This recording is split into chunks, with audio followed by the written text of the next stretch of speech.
I hadn't even told my husband about the $28 million I'd just inherited when the bank officer suddenly looked up from her screen. Her expression changed. "Mrs. Dunmore, I need to stop you right there. According to our records, you've been divorced for 8 months." For 3 seconds, I didn't move. Then I made one phone call. Charlotte, North Carolina, late October. It was the kind of afternoon when the sky couldn't decide whether it wanted to be golden or gray. The whole city seemed suspended between what had been and what was about to happen. My name is Rachel Dunmore. I was 38 that year, founder and principal architect of Dunmore Design Group, a commercial architecture firm I'd built from a single rented desk in a co-working space on South Boulevard. 11 years later, we had 42 employees, 3 major municipal contracts, and a reputation throughout the Carolinas. I hadn't inherited my success. I'd earned it. My father repaired HVAC systems. My mother worked the front desk at a dental office. We weren't poor, but we certainly weren't wealthy. Everything I'd built came from long hours, stubborn determination, and an almost unhealthy refusal to give up. The only person in my family who had ever built serious wealth was my Uncle Curtis. Curtis Dunmore was my father's older brother. He'd spent 4 decades investing in commercial real estate throughout the Southeast. He was quiet about his money. He didn't drive an expensive car. He wore the same style of wool blazer for decades. He believed real wealth didn't need to announce itself. There was only one extravagant object he ever cared about: an antique brass drafting compass. It was the kind architects used before computer software replaced almost everything. The compass had sat on his desk for years. When I was 12, Uncle Curtis showed me how to use it. "Rachel," he told me, "this tool doesn't draw the picture for you. It simply keeps you honest about the distance between where you are and where you're trying to go." I didn't understand what he meant then. Years later, when I opened Dunmore Design Group, a package arrived from him. Inside was that same compass wrapped in graph paper. No letter, no explanation. I placed it on my desk. It stayed there for 11 years. Curtis died from a stroke in September at the age of 71.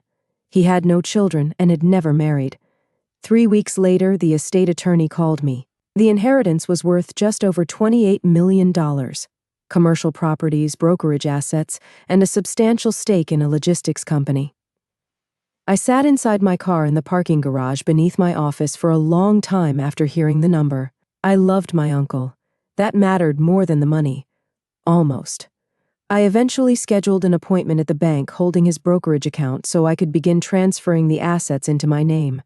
My husband, Jason, knew Curtis had died. He knew the estate was being settled, but he didn't know how much I'd inherited. I'd planned to tell him that evening over dinner. Somewhere nice. I thought maybe the news could become a turning point for us. Even as I told myself that, some part of me already knew it wasn't true. I just wasn't ready to admit it. Jason Dunmore had been my husband for 9 years. He was 6'1", charming, confident, and smart enough to know exactly which room he needed to be in. When we'd met, he was a director of operations at a manufacturing company in Raleigh. 3 years into our marriage, the company restructured and Jason lost his job. Around the same time, I'd landed Dunmore Design Group's first major contract, a new public library branch for Mecklenburg County. I needed someone to handle operations while I concentrated on design and clients. Jason stepped in. It seemed perfect. We were partners in marriage. Now we'd be partners in business too. He handled contractors, vendors, insurance, bonding, and the surety requirements that allowed us to bid on government projects. And he was good at it. He could persuade a subcontractor to meet a deadline without ever raising his voice. I trusted him. I was grateful to him. What I didn't notice, or perhaps what I deliberately ignored, was that Jason gradually stopped treating the firm like something we'd built together. He started treating it like something he controlled. My name was on the door. His hands were on the controls. Then there was the subject we never managed to escape: children. We'd spent 2 years trying naturally, then 2 more years going through fertility treatments. Clomid. IUI. 1 round of IVF. It failed during the 8th week. Jason's mother, Lorraine, was a retired schoolteacher from Spartanburg, South Carolina. She had a particular way of expressing affection, half casseroles, half criticism. She never missed an opportunity to remind me that someone else's relative had gotten pregnant at 41, or that another woman had just had twins. At Christmas one year, she announced in front of 11 relatives that she'd been lighting candles at church for us every Sunday for 2 years. Everyone stared at their plates. Jason cleared his throat. I smiled until my face hurt. Then there was Lacey Pruitt. I'd hired Lacey 2 years before everything collapsed through a county workforce re-entry program. She was 26, a single mother with a 3-year-old daughter, and she reminded me of myself at that age, except she didn't have the safety net I'd once taken for granted. Lacey had started a drafting certificate at Central Piedmont, but had been forced to leave when her mother became sick and the childcare money disappeared. I sponsored the rest of her certification. I gave her a flexible schedule. I taught her how to read site plans, how to present to clients, and how to stop apologizing every time she entered a room. When she completed her certificate, I promoted her to project coordinator. One afternoon, she sat across from my desk and said, "You didn't have to do any of this." "Don't ever say you owe me," I told her. "Just do the work well, and someday, if you can, pass it on." She looked me directly in the eyes. "I will, I swear." I believed her. Maybe she meant it then, but people change. Sometimes gratitude slowly becomes comparison. They stop looking at how far they've come and start looking at how much more someone else has. I didn't notice. I was too busy running a company. Then came the bank appointment. 2:00 in the afternoon. The estate officer, Bev, was a woman in her 50s with reading glasses usually perched on top of her head. She pulled up Curtis's account information and began the verification process. Then she stopped. She looked at her screen, then at me, then back at the screen. It was the expression people wear when they are about to deliver news they desperately wish weren't their responsibility. "Ms. Dunmore," she said carefully, "before we proceed with the asset transfer, there's something I need to flag." She paused. "Your marital status is showing as divorced. The divorce was finalized approximately 8 months ago." My entire body went still. "Do you need a moment?" I stared at her. 3 seconds, maybe 4. Then I reached for my phone. I called Elaine Marsh.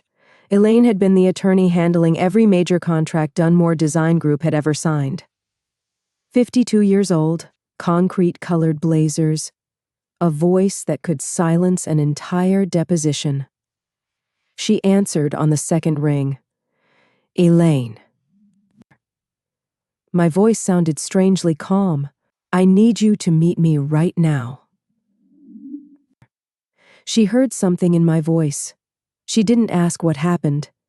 15 minutes, she said. "My office." I thanked Bev and told her I needed to verify the information before continuing. She handed me a printout. Only one line was highlighted in yellow. "Marital status, divorced." I thanked her. Then I walked out. I sat inside my car in the parking lot for exactly 4 minutes. I didn't cry. I didn't move. I simply listened to the traffic on Trade Street and tried to convince myself that there had to be some explanation, a clerical error, a mistaken identity. Anything. 30 minutes later, Elaine had the divorce filing pulled up on her screen through a contact at the Mecklenburg County Clerk's office. She stared at the document, then she looked at me. The petition was filed 10 months ago. I felt the room tilt. 10 months. That meant someone had been living an entirely different life while I was still sleeping beside him. And suddenly, the $28 million didn't feel like an inheritance anymore. It felt like a key. A key that had just unlocked a door I had never known existed. Elaine slowly turned her laptop toward me. The documents on the screen made my stomach tighten. There was the divorce petition. The service address for every piece of court correspondence had been listed as Dunmore Design Group's office on South Boulevard. Then came the waiver of appearance. The marital settlement agreement, According to the agreement, I had supposedly given up any claim to Jason's personal accounts and agreed to buy out his interest in the company for almost nothing. And then I saw the signature. My signature. Elaine placed her pen carefully on the legal pad in front of her. "Do you remember signing this?" I stared at the screen. Yes. I knew exactly when.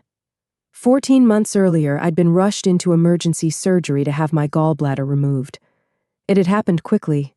Severe pain on a Tuesday night, emergency room, surgical consultation, procedure the next morning. Jason had been there during those first 2 days.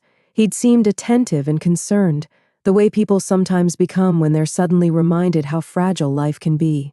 On the third day, while I was still groggy from medication and barely interested in the hospital food, Jason walked into my room carrying a folder. He told me the bonding company needed updated authorization paperwork for one of our municipal contract renewals. "The deadline is Friday," he said. Then he opened the folder. There were several signature lines marked with little arrows. "Right here," he said. Then he pointed to another. "And here." I looked at him. "It's just administrative," he said. "You trust me, right?" I signed. I signed because I was exhausted, because I was hurting, because the man standing beside my hospital bed was my husband. I believed our 9 years together meant something. I believed the contracts we'd fought over, the late nights we'd survived, and every victory we'd celebrated at the same table meant we were still standing on the same side. I didn't know that my signature was being used for something completely different. Some lessons don't come cheaply. Some cost you years. Elaine closed the file. "Do not go home and confront him." Her voice was firm. "You need evidence first." She told me to check the office mail records from the previous year and look for anything sent by the court. Then she gave me one more instruction. "Back everything up." I drove to the office instead of going home. It was almost 6. Most of the employees had already left. At the front desk, I pulled out the physical mail log. I turned page after page. Then I found them. 3 separate entries over an 8-month period. 3 court-related notices. And beside every entry was handwriting I recognized immediately. Legal notice. J. Dunmore per his request. Lacey's handwriting. I sat down. I didn't throw anything. I didn't cry. I didn't even speak. I simply stared at those 3 lines until the words stopped blurring. That night, I went home around 8:30. Jason was sitting on the couch watching a college basketball game, a bowl of pretzels beside him. He glanced up. "Long day?" "Yes," I said. Then I walked into the bathroom, turned on the shower, and pulled out my phone. I called Rob Pettis. Rob had been in my graduate program at NC State. He'd left architecture after his first year because he'd discovered something he enjoyed even more than designing buildings. Finding things people desperately wanted hidden. He now ran a small investigative firm in Raleigh. "I need a complete financial trace on my husband," I told him. I paused. "And on a woman named Lacey Pruitt." Rob was silent for 2 seconds. "How deep?" I looked at myself in the bathroom mirror. "All the way." The next morning, I was at the office before 7. I sat down with Mona, our bookkeeper. She had been with Dunmore Design Group since our 2nd year and had the memory of a forensic accountant. More importantly, she was loyal to the company because she understood exactly what it had taken to build it. I told her I was conducting a pre-audit review for our next bonding renewal. She didn't question me. She pulled the payment records. We found the first problem in less than 40 minutes. Pruitt Property Services. It was an LLC registered in Cabarrus County and listed as a building maintenance and facilities supply company. Over 28 months, Dunmore Design Group had paid the company $418,000. Maintenance charges, equipment rentals, supply invoices. Every transaction was vague enough to survive a quick glance, but detailed enough to look legitimate. Then we checked the registered agent, a woman named Darlene Pruitt, Lacey's mother. Mona removed her glasses. She stared at the screen for several seconds. Then she looked at me. "Tell me what you need." "Everything," I said. "Copy everything you just pulled, and don't store it on the company server." She nodded. 3 days later, Rob called. He had found something worse. Lacey had a second phone. It was prepaid and registered to her mother's address. Through proper legal channels, Rob had obtained billing records showing repeated contact with a private email account connected to Meridian Group. Meridian was one of our biggest competitors. They had underbid us on 2 major contracts during the previous 18 months. 2 contracts we'd been almost certain were ours. Rob wasn't finished. He had also traced Lacey's financial activity. Apart from her salary from Dunmore Design Group, she had received 4 wire transfers from a Delaware shell company over 14 months. Total amount: $62,000. I stared at the number. Lacey wasn't simply involved with Jason. She had been feeding Meridian our confidential information: bid documents, client contacts, project schedules, internal timelines. She had walked into my company under the banner of a second chance, and she'd used that opportunity as a doorway into everything I'd built. I didn't scream. I didn't cry. Something inside me simply became very quiet. Then I remembered our largest active project, a $14 million county courthouse expansion. The surety bond for that project had been handled personally by Jason for 6 years. Over the previous month, he'd casually mentioned twice that his relationship with the bonding agent might become complicated if the company ever changed management. I understood the threat immediately. If I moved against Jason and the bond disappeared, Dunmore Design Group could default. 42 employees could lose their jobs. 8 years of reputation could disappear overnight. I needed another way.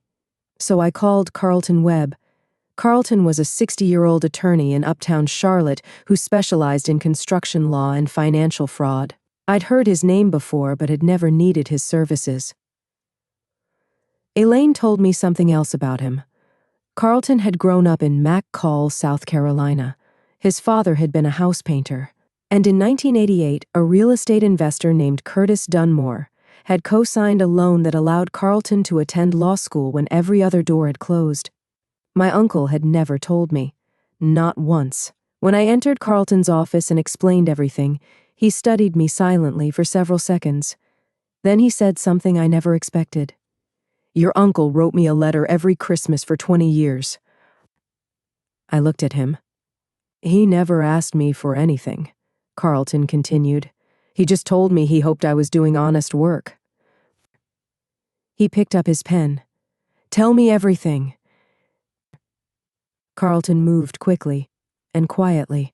Within a week, he had connected us with a stronger-rated bonding agency and started transferring the surety arrangements away from the company Jason controlled. He filed the necessary fraud documentation with the North Carolina Secretary of State and coordinated a financial crime referral with the district attorney's office. Elaine handled the family law side. Mona's evidence was secured on an encrypted drive and placed in Carlton's safe. Jason knew nothing. He continued coming home every night. Dinner, television, bed, normal life, or at least it looked normal. One evening, while I stood at the kitchen counter, Jason gently rubbed my shoulder. "You've been stressed," he said. "You should take a weekend off after the courthouse groundbreaking." I looked at him. "You're right." I forced a small smile. "I should." There are things you hold in place not because you've forgiven them, but because you need them to stay exactly where they are until the right moment. The groundbreaking ceremony for the Mecklenburg County Courthouse expansion took place on a Thursday morning in November. Around 60 people were there. County commissioners, project managers, subcontractors, a local news crew. I wore a gray blazer. Inside my jacket pocket was Uncle Curtis's brass drafting compass, the same compass he'd given me 11 years earlier. I didn't know exactly why I'd brought it. I simply needed something real to hold on to. I had barely spoken 3 sentences at the podium when Jason stepped forward. He didn't raise his voice. He didn't cause a scene. Instead, he calmly addressed the county commissioner's project liaison. There is an unresolved dispute regarding authorization rights within Dunmore Design Group's ownership structure, he said. I believe the county needs to address it before this project proceeds. He lifted a folder. I have documentation. He looked completely calm, completely prepared, like a man who had rehearsed that moment many times. The liaison turned toward me. I took one slow breath. Mr. Dunmore is referring to a legal dispute that was resolved 3 days ago. Jason's expression changed slightly. If you'd like to confirm the project's current bonding status, I continued, you can contact our new surety carrier, Meridian Fidelity Group. The transfer became effective Tuesday. I looked toward the project liaison. The letter of credit was included in the project file the county received yesterday. Jason didn't react. Not immediately.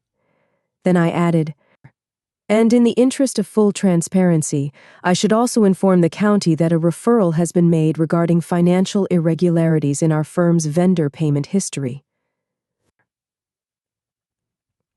The crowd became silent.